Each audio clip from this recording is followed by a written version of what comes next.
Hi guys. Okay, so let's have some raw talk about what happens when a person dies. Okay, and hold on a second. Where's my? There it is. Okay.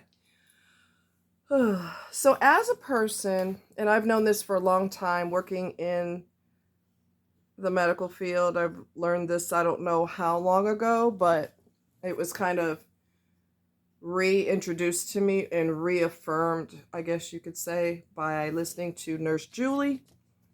And like I said, I've already known this, and I'm just trying to spread more intelligence about the topic and more conversations about the topic, because people don't get it and they're being hard-headed about it, and so I'm trying to break it down. When a person is dying, in the process of dying, and yes, I have witnessed people dying before.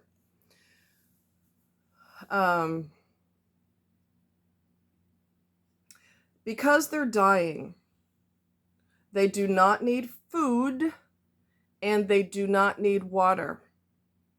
You know why? Because their body is shutting down. Their organs are shutting down. You need food and water because you are alive and you are active and you do things, and some people are athletic and you have to function on a daily basis by doing chores that need to be done, taking care of your children, or whatever it is that you do. You require energy to do that, which means you have to eat. A dying person is not running around doing errands. They're not expected to recover, and they're in the dying process. There's no reversing that. When you give food and water to a dying person, you are basically torturing them because their organs are shutting down. When their organs are shutting down, they are no longer functioning correctly because they're basically signing off. They're not required to have food to burn calories because they don't need it. They're shutting down. People, not everybody, but some people have learned that you don't want to give food and water because it is torturing them and it is disrupting the dying process. Some people are just determined to do it anyway. And Nurse Julie has explained, and I would try to remember to post her video in the description. She has explained it, and people are still trying to find a way to bypass what she said. She is a licensed by the state. I don't know which state she's in, but she's a licensed hospice nurse. She is licensed by the state that she's in. Okay? You don't get a license based on cuteness or your hair or you got a great smile. You get a license based on you busted your chops, you studied, you learned some more, and you learned some more, and you passed all your exams because you know your material, and then all your hard work pays off and you receive a license from the state. That is not something you get because you're so cute. You don't know what you're talking about, but you're cute, so you're going to get a license. It doesn't work that way. When a professional is telling you this is how it needs to go, and this is the reason why, and you insist on doing it your way, you are trying to soothe yourself, and you're not doing what's best for the dying person. It isn't about you, it's about them and what's going to be good for them. So she broke it down and explained it, that your organs, and it's still raining again. Anyway, she said, because your vessels are not able to, so we give, you insist, okay? We give to the dying person, actively dying person, you insist on us giving them fluids. So we give them fluids, and it goes, their vessels cannot retain the fluid because everything, again, is shutting down. So the walls are not able to sustain that fluid. So that fluid enters in what's called third spacing, and it starts to leak out of those vessels, and it starts to fill up the part of the body. It just starts to build up in the body, and it causes edema. Edema is swelling. The swelling is caused by the fluid. So the legs will start to swell, and the midsection will start to swell, the neck, the face, everything will start to expand because they cannot take that fluid in because they're shutting down. Their bodies are dying. They're shutting down. Okay? It's kind of like when a car is on its last leg, you could give it an oil change. You can change the tires, spark plugs. You could do whatever you want to do to it, but it's on its last legs. It's too old, or it's been, there was damage and it caused this damage and that damage, and it's been a snowball effect. And the only way to truly fix it is to get a whole new engine, okay?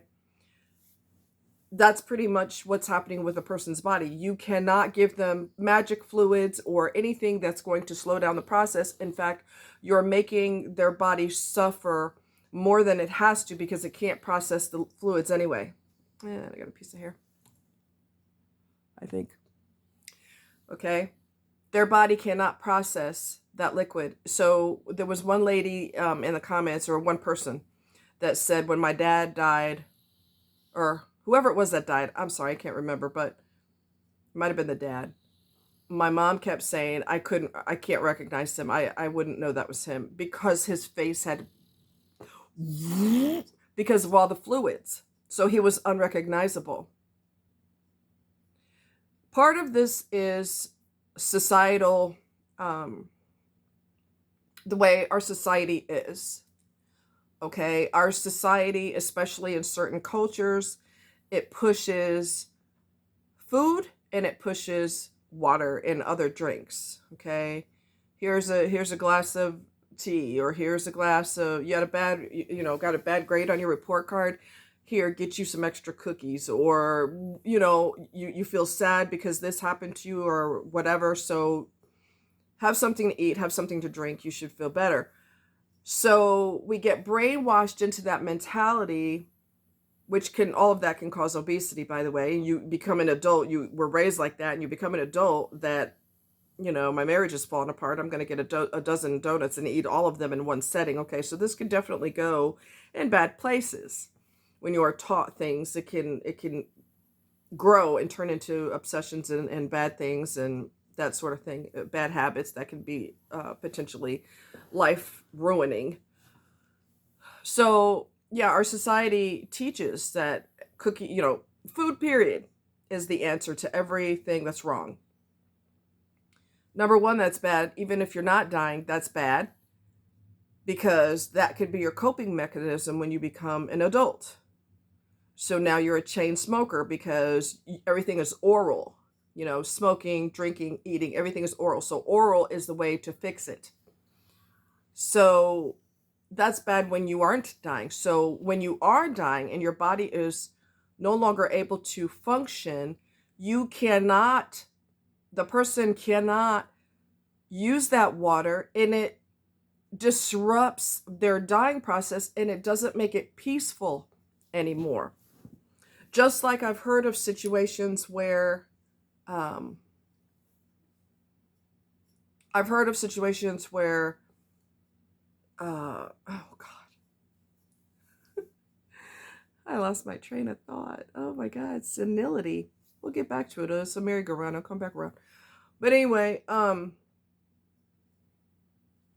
so Julie, we call her Nurse Julie, right?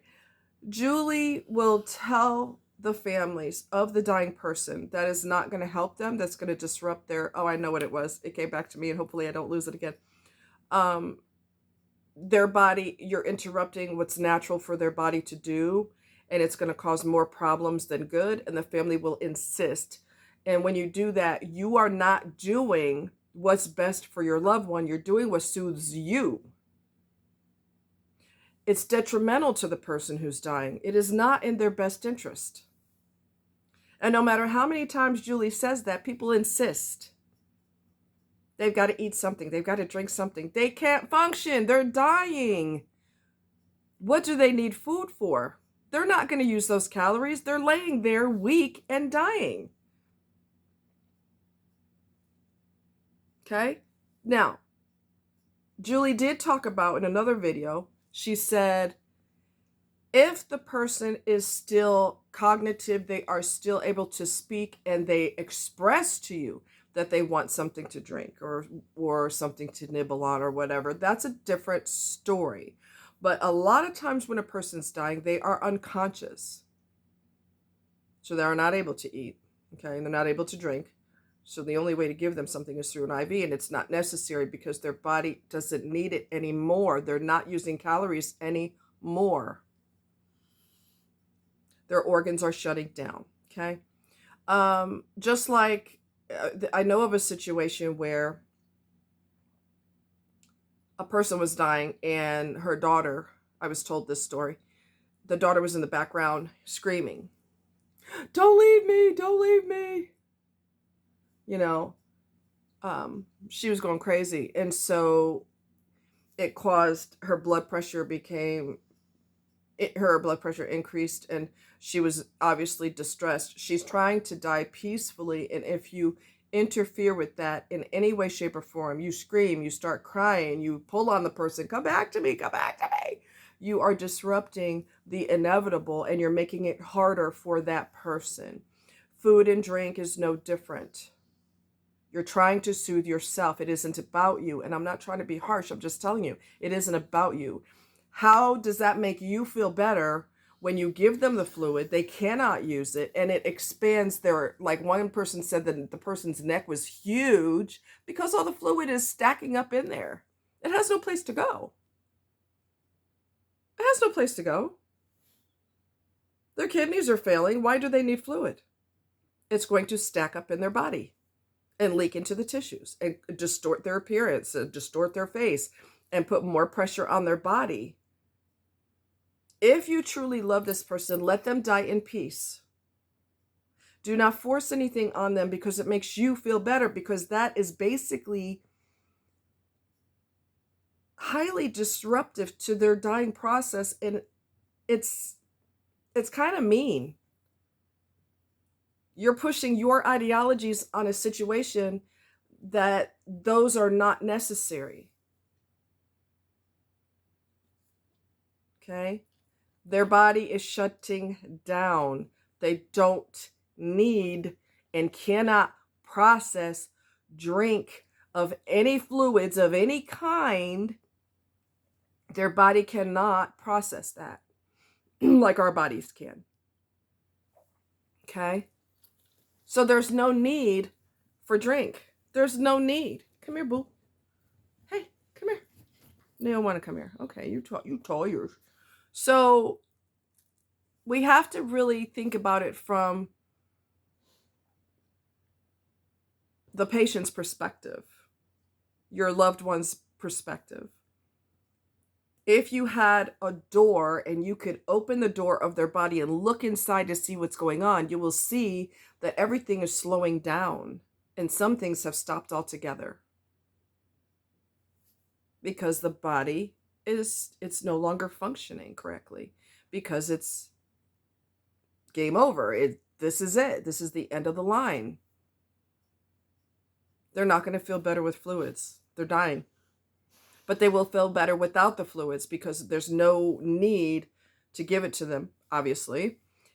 And it will just cause extreme swelling and discomfort in their body. It's not going to be a peaceful death. And Julie says, and this is what prompted me to do this video, and I'm hoping I get through to somebody out there. She said 10 times out of 10, we will explain it to them, to the family, and they will still insist on fluids. Somebody did that to me. If I have the energy to get really angry, I will. I will tell you to go home. Okay? Don't touch me. Don't come near me. Don't give me fluids. I will cuss you out. Okay? So we're using living skills, or not really skills. We're using tactics that we use for living people. We're using those same tactics for a person that's dying. That does not work. It doesn't work. So if you truly love that person, Do not force anything on their body that is unnecessary. Let them die peacefully. Julie said, your body knows how to die. So it doesn't require what a living person needs because they're not living anymore. They're living, but barely. They're sliding out of here. Okay. There's an I'm not going to get into the whole rigmarole, so to speak, but just like the abnormal breathing pattern, it's called Cheney-Stokes. They will breathe. They're unconscious a lot of times. They breathe, they breathe, they breathe. And then they start breathing again. This is not uncomfortable for them. This is not distressful to them. It's not distressing to them. It is normal. It's a normal part of the breathing process. So there's a delicate balance between, I want them to be comfortable, but I want to push my ideologies on them because that was pushed onto me my whole life. That was when you were living. Come in here and grab you something to eat. Come in here and get something to drink. But that can go detrimental too, even when you're alive. Have 7 cookies. Why have just 3? Have 7. It'll make you feel better. See what I'm saying? So there can be some serious dysfunction around food and drink when you're alive that can cause obesity, heart failure, diabetes, kidney problems, and everything else. So this is when you're alive, it's dangerous. Imagine how dangerous it is when the person's body can no longer process the fluids. So please change your ideology from this is good when you're alive to this is good when you're dead. You got to change that. When you're dying, this is good for that too. It isn't. They're not thirsty. They're not hungry. They don't require those things because they are no longer going to be alive. They're sliding out of here. All systems are going down. So allow them to die peacefully. If you need to leave for a little bit and go get a cup of coffee because you need it, that's cool. You're alive. You probably do need it. I don't know if you need coffee, but we have to have something to drink. Water, it's necessary when you're alive, but you don't need that when you're no longer, you're sliding out of here. You're actively in the dying process. So please, please, please, please, please, please listen when people who are medical professionals are telling you this is detrimental to the person. Please don't overlook what they're saying because that's not fair to the person who's dying. That's not fair to them. That's not fair to them. You're causing them unnecessary distress in their body. And arguments in your family too, because there may be other family members, even medical people who are in your family that are saying, the nurse told you that that's not good. Well, I don't care what the nurse said. We need to do. Please listen. You're not helping them. If it was helping, that's a different story, but it's not helping. They don't need it. You need food because you require energy. They don't need energy to die. They're getting weaker and weaker and weaker because that is a normal part of dying. Sleeping a lot, very, very weak, unable to do basic things. Okay? So you cannot compare the two and give this to the living person because they're active and give the same thing to a person who's is inactive physically because their body again is shutting down. They're 2 different entities or 2 different situations that require 2 completely different things. Don't merge them together because you're going to cause more harm than good. Okay? I feel for Julie because even in the comments under the video, some people were arguing. Well, what if we give hydration through a mask? Or what did she just tell you? Didn't she tell you that wasn't necessary? She has, I don't know how many years experience, but she teaches about this online. Okay? She's an attractive lady. She's got beautiful hair, but that's not why she got her nursing degree. Okay? She got it because she knows what she's talking about. So I need you to respect her knowledge And I need you to listen. There it is. Little piece of hair bugging me. I need you to listen. You're giving them fluids because it makes you feel better, but it isn't about you. And I'm not, like, again, I'm not trying to be harsh. I'm just telling you it's not about you and you doing for them to make them feel good. If you want to do for them, there's other things you could do. Sometimes people play soft music for them. Sometimes people will tell you before they die, this is what I want. I want to hear this, or I want you to sing this, or I want the room darkened and I just want to hear nature sounds. Sometimes that's a discussion beforehand, but there's situations where the person's leaving and there is no discussion about what they want. So you can talk to the staff and ask them, what should I do in this situation? How can I make them feel better? What can not really feel better, because they're usually unconscious, usually, not always, but they don't really know what you're doing, which they're not aware of what you're doing for them. But I mean, maybe maybe they loved piano music. Maybe you can play piano music very softly while they're dying. I mean, there's something else that you could do that's not going to hurt them physically. Does that make sense? Something that's not going to interfere with what their body is trying to do. All right? You guys take care. Much love, and talk to you next time.